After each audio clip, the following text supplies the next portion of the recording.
Hello, ladies. Today I want to talk to you about your goals with food. I want you to identify one important goal for yourself over this next 8 weeks. Just one goal. That goal could be anything for you. It could be improving your waist hip ratio. It could be eating more regularly.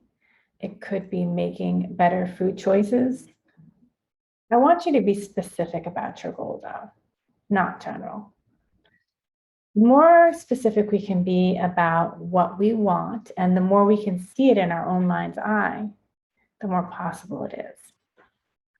I happen to be pretty amazing with manifestation in so many areas of my life. I'm trying to cultivate more manifestation in a few areas that I haven't quite yet gotten to. But in terms of my own personal goals and my life's direction, I have some tools that I'd like to give you today about how to manifest your goal. When I find myself at a new place in life and I am about to embark on a new chapter and I'm calling in something different than I did before, I take the time to sit and really reflect on how far I've come and where I want to go. Over the years, I have made these lists for myself.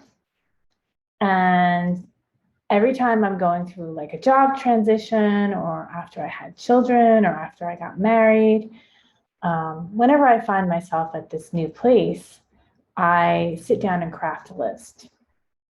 Today, I'm only asking you to make one thing on your list. And we're going to use this exercise to help you extrapolate to other areas of your life that you might want to manifest things in.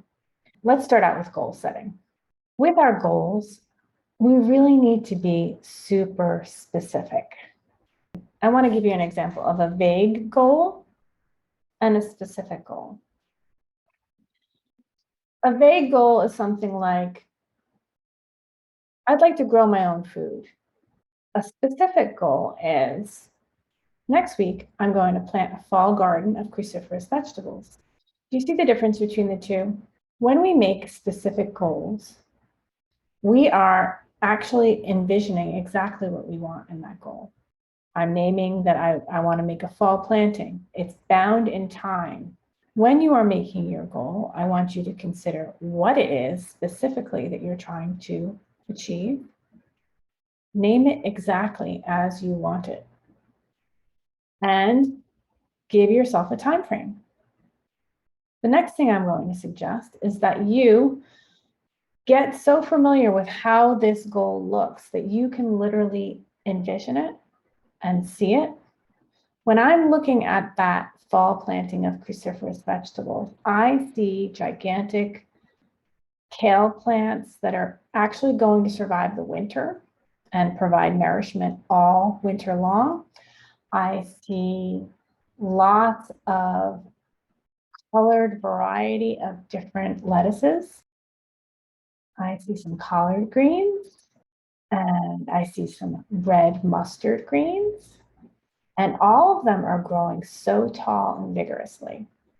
In fact, my planters are so filled with greens that I am actually feeding a lot of them to my rabbit because I have so much. In fact, my garden is so abundant that I'm carrying armfuls of my vegetables to my neighbors. Now, put that event in the past. What does that look like? Here's how I'd like you to put your statement. I am so happy and grateful now that I have this abundant garden of cruciferous fall vegetables. That's the part one. I am so happy and grateful now that you've already achieved it.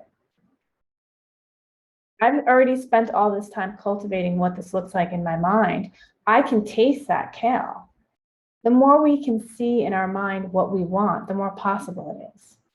I am so happy and grateful now that is the beginning. Here's the very important part. I am so happy and grateful now that I have this abundant garden of fall cruciferous vegetables because there's got to be a because. because I'm able to independently nourish my family and provide my neighbors with gifts. Okay? That's the good stuff, is the because. It's the why we're trying to achieve our goal. I just want to share with you. This is one of my many I am so happy and grateful lists.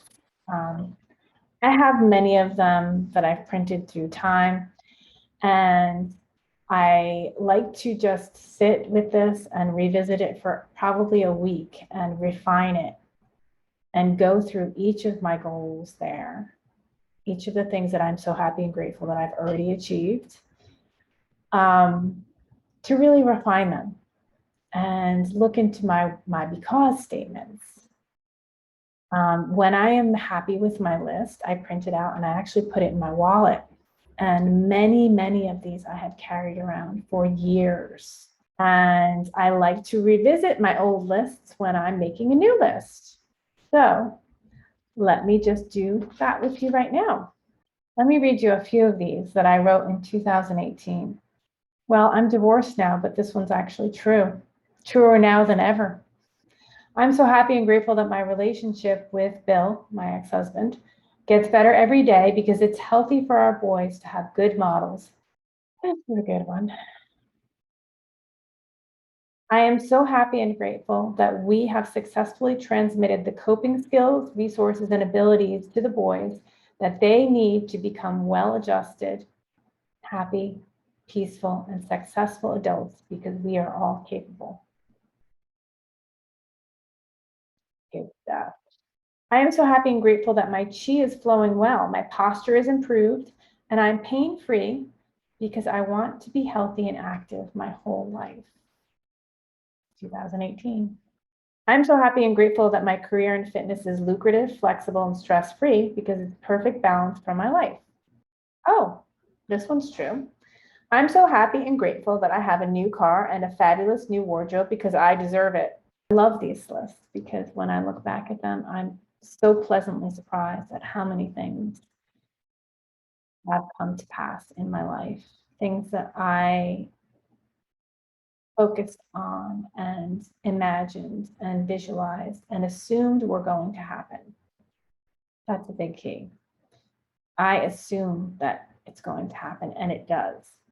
I want you to feel like you have the same agency over your life because you do. And today, I just want you to start with this exercise this first time. You're going to choose your goal for this next 8 weeks regarding food. Make it specific. And make it come from a place of love for yourself. When we start from a place of acceptance of where we are and we add gratitude, we are able to do great things.